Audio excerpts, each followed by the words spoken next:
Welcome to Whispers and Confessions.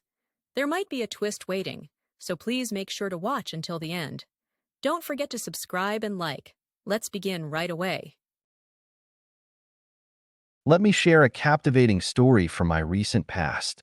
One evening, I met up with my buddy Mike for our usual bowling night. We've got this long-standing tradition where whoever loses picks up the tab for games and drinks. That particular night, after taking the L, I found myself buying round after round. Though my wallet was begging me to call it quits, there was something electric in the air that kept me there, nursing my beer and enjoying the atmosphere. The night took an unexpected turn when Mike, riding high on the evening's energy, insisted we keep the party going at his place. I tried to bow out gracefully, pointing at my watch, but Mike can be pretty persuasive when he wants to be. After getting the green light from my wife Sarah with a quick phone call, we were off. Mike, feeling generous since I'd covered earlier, wouldn't hear of me paying for anything else, even grabbed the Uber himself. Anyone who knows Mike knows he's got a complicated relationship with alcohol. Once he gets going, he tends to go overboard. You know the type. Getting all emotional, drunk dialing people, creating those awkward moments nobody wants to deal with. When we got to his place, his wife Jennifer answered the door with what I recognized as her company smile, polite but clearly strained. You could cut the tension in that living room with a knife, but by then we were already committed to seeing the evening through. Sure enough, after a few more beers, Mike hit his limit and crashed hard. Jennifer and I managed to get him to bed without any of his usual theatrics. A small miracle, really. When I apologized to Jennifer for the whole situation, she caught me off guard by thanking me instead, saying I was the only friend who actually helped look after Mike during these episodes. I was just about to make my exit when something caught my eye. Jennifer was watching a chess program in the living room. Curious, I asked if she was into the game. Her eyes lit up as she told me about her lifelong passion for chess, explaining how she'd been playing since childhood. When I asked about her skill level, she mentioned, with a hint of pride, that she'd earned quite a reputation at her local chess club. As a chess enthusiast myself, I couldn't help but get excited. I shared stories about my high school chess club days and, laughing, recalled my youthful overconfidence in challenging the seasoned masters in Central Park. Looking back now, I can't believe how naive I was about their incredible skill level. It's not every day you meet a woman who's seriously into chess, so Jennifer's dedication to the game really intrigued me. When I casually suggested we should play sometime, she surprised me by proposing an immediate match. Despite the late hour setting off warning bells in my head, I found myself agreeing before I could think twice. As we arranged the pieces on the board, I noticed how surprisingly at ease Jennifer seemed, almost suspiciously casual in her manner. To spice things up, I suggested we make it interesting, not with money, but with a simple wish for the winner. She accepted the challenge with a quick smile, not missing a beat. The moment we started playing, Jennifer's true colors showed. Her strategic mind was incredible to watch in action. She effortlessly balanced aggressive moves with clever defensive tactics. While I started out a bit fuzzy from the beer, something about the intensity of the game slowly cleared my head, and I found myself completely drawn into our tactical battle. Channeling my high school chess experience, I orchestrated a careful counterattack as the game entered its critical phase. With crystal clear focus, I methodically controlled the queen's side while keeping steady pressure on the king's side. Just as victory seemed within reach, Jennifer threw me a curveball. With a mischievous glint in her eye, she playfully tucked my last pawn between her breasts, daring me with a flirtatious smile to come and get it. I couldn't help but smile at her bold move. Though retrieving the piece would have been simple enough, curiosity got the better of me. What wish might she have in mind if she won? Playing along, I feigned defeat and conceded the game. When I asked about her wish, Jennifer's face flushed a delicate pink as she shyly looked away before making her request. "Would you meet me for wine in Manhattan tomorrow?" My heart skipped a beat as I pondered the implications. The next day found us at an elegant wine bar off Fifth Avenue, where she quietly asked for my discretion.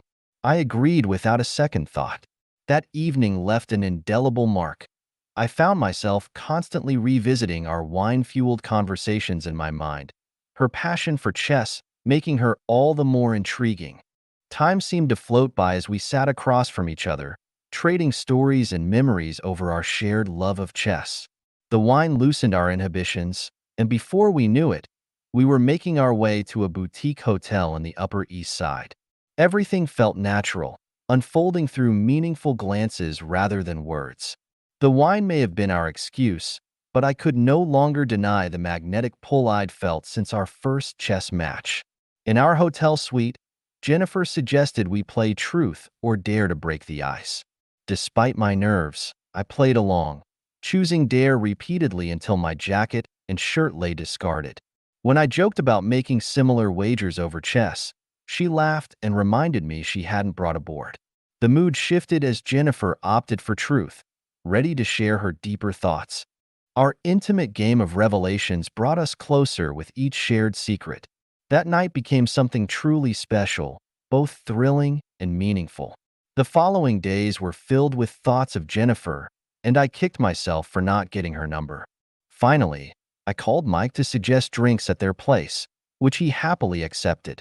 The evening started pleasantly enough with the three of us enjoying easy conversation in their Upper West Side home. During this, Jennifer proposed a chess rematch, claiming she wanted payback for our last game. We soon lost ourselves in the match, and Mike, never one for chess, eventually drifted off to bed with a yawn. While chess might bore some people to tears, I was completely invested in this game with Jennifer. Her skills seemed to have reached new heights, catching me by surprise. I watched in amazement as Jennifer's chess game had evolved to new heights. Her moves were calculated and precise, showing a depth of strategy one hadn't seen before. Feeling playful and perhaps a bit bold, I took my queen piece and tucked it into her blouse, challenging her with a mischievous grin. "If you can get it back on the board, I'll admit defeat," I teased. Without hesitation, she gracefully retrieved the piece and placed it back, maintaining perfect composure. Her eventual victory, secured by that very queen, was nothing short of masterful. She hadn't just won. She'd outplayed me at every turn, showing the kind of strategic brilliance that would make any chess master proud. Honoring our bet, I smiled and said, "Fair and square. You've earned your wish." The words had barely left my lips when Jennifer surprised me, her cheeks flushing as she leaned in for a kiss. My heart raced, but conscience kicked in. "Jennifer," I whispered, pulling back slightly, "Mike's right upstairs." The concern in my voice was genuine. This was dangerous territory. She moved closer, her whispered words sending shivers down my spine. Sometimes moments like these don't come twice. The raw honesty in her voice broke through my last shred of resistance. Despite the voice in my head screaming about the risks, I found myself drawn into her embrace.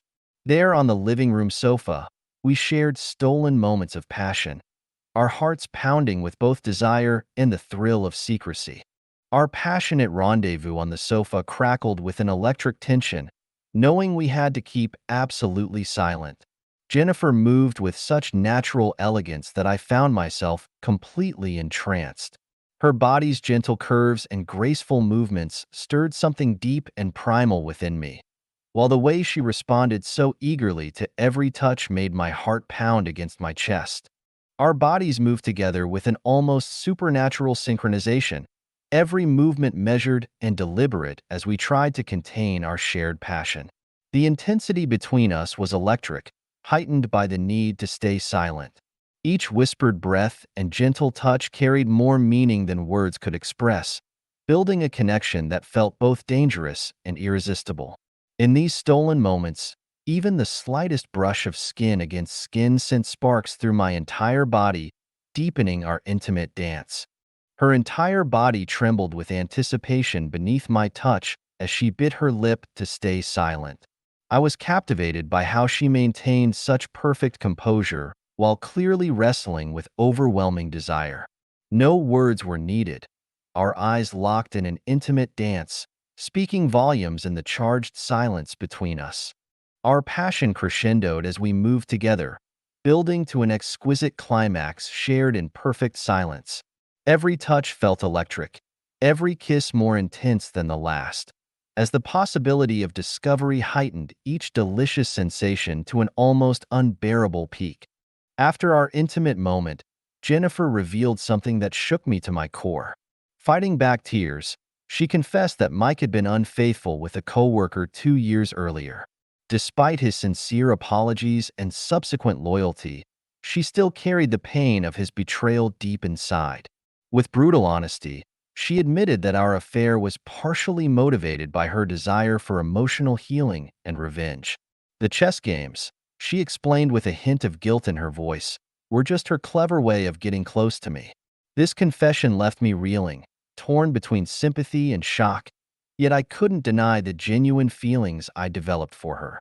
As the months rolled by, we kept meeting secretly at our favorite hotel on the Upper East Side. Every stolen moment with Jennifer felt more precious than the last, and before I realized it, we'd been seeing each other for a year. Then one day, she blindsided me with devastating news. She wanted to end our relationship. Her eyes brimming with tears, she explained how Mike's genuine attempts to rebuild their marriage were making her feel increasingly guilty about our affair. The mere thought of not having her in my life anymore felt like someone had punched me in the gut.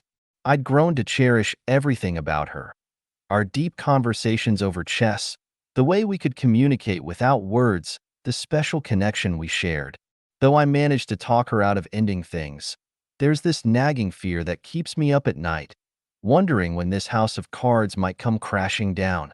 The truth is, I've fallen completely, irrevocably in love with Jennifer, and there's no way to turn back the clock now.